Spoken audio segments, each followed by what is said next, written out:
Isaías, capítulo de número 53. Quem deu crédito à nossa pregação? E a quem se manifestou o braço do Senhor?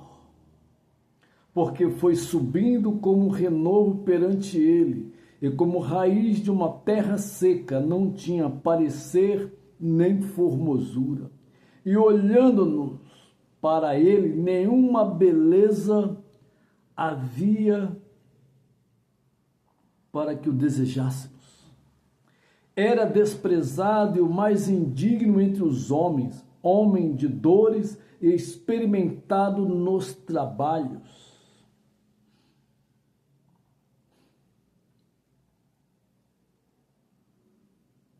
E como de quem os homens escondiam o rosto, era desprezado e não fizemos dele caso algum.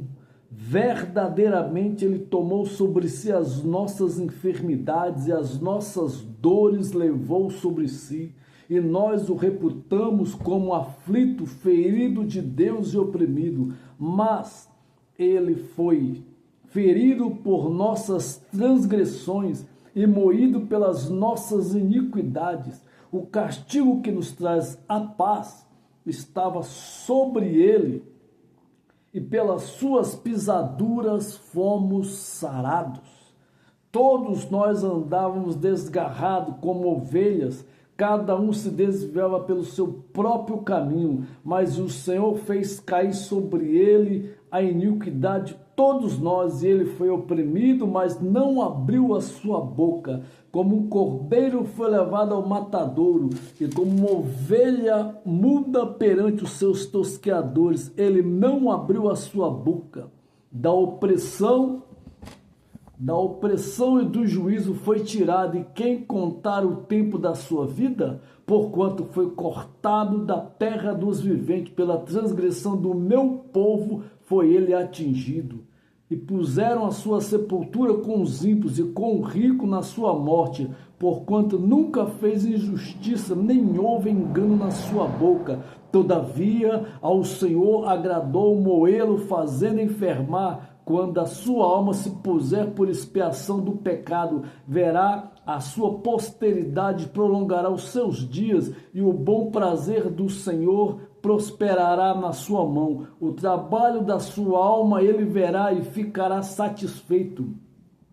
Com o seu conhecimento, o meu servo justo justificará a muitos, porque as iniquidades deles todos levará sobre si, pelo que lhe darei a parte de muitos, e com os poderosos repartirá ele os despojos, porquanto derramou a sua alma na morte, e foi contado com os transgressores, mas ele levou sobre si o pecado de muitos, e pelos transgressores intercedeu. Aqui está a autobiografia de nosso Senhor e Salvador Jesus Cristo quando ele estava na cruz. Isaías capítulo 53. Mas o verso em epígrafe que me chama a atenção do versículo 1 é: quem deu crédito à nossa pregação? Porque me parece que o mundo continua do mesmo jeito quando esse fato aqui aconteceu, porque as religiões conseguiram manipular, dominar, obliterar, obstacular, neutralizar a fé, a esperança e o amor em Jesus. Por quê? Porque se aqui está a revelação máxima daquele que tem todo o poder nas mãos de perdoar, purificar e lançar os nossos pecados no mar do esquecimento. Mas ainda assim, meio a tudo isso, meio a esse ato sacrificial de nosso Senhor e Salvador Jesus Cristo, nós ainda queremos que as religiões se tornem âncoras das nossas fé, sendo que, na verdade, nenhuma delas tem um poder salvífico e eterno de nos galardoar com a vida eterna. A verdade é essa, gente. Jesus Cristo é o único caminho, a verdade e a vida. Não tem atalhos. As religiões são atalhos, é uma colcha de retalho.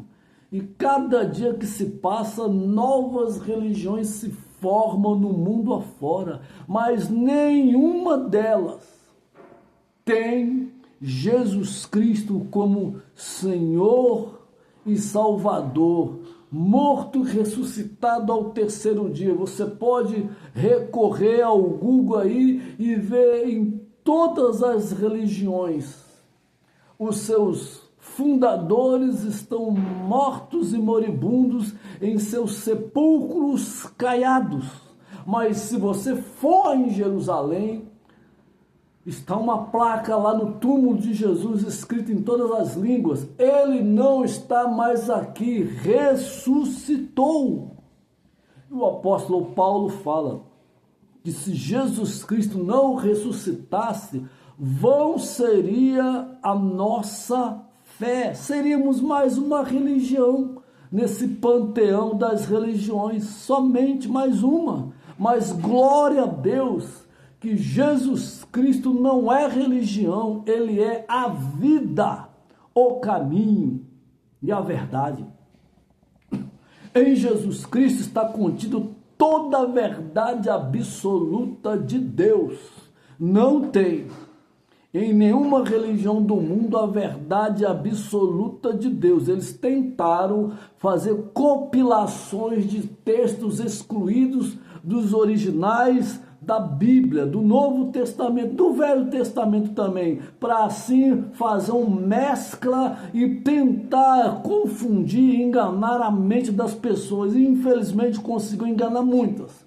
Porque tem pessoas que abraçam a sua religião, morrem nelas, mas não abrem mão da sua fé religiosa, infelizmente. Mas a fé é o firme fundamento de coisas que nós não vemos, porém cremos e recebemos. Está em Hebreus capítulo 11, verso 1. E em Efésios capítulo 2, verso 8, está escrito que a salvação não é de obras, para que ninguém se glorie. Então, meu amado, minha amada, se você pensa que porque você está numa religião fazendo caridades e etc e tal, esqueça. A única obra que vai nos reconhecer diante do julgamento final será as obras em Cristo. Isso é um fato.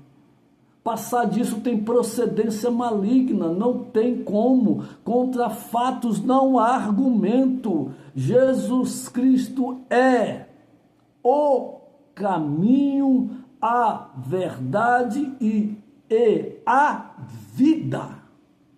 João capítulo 14, verso 6.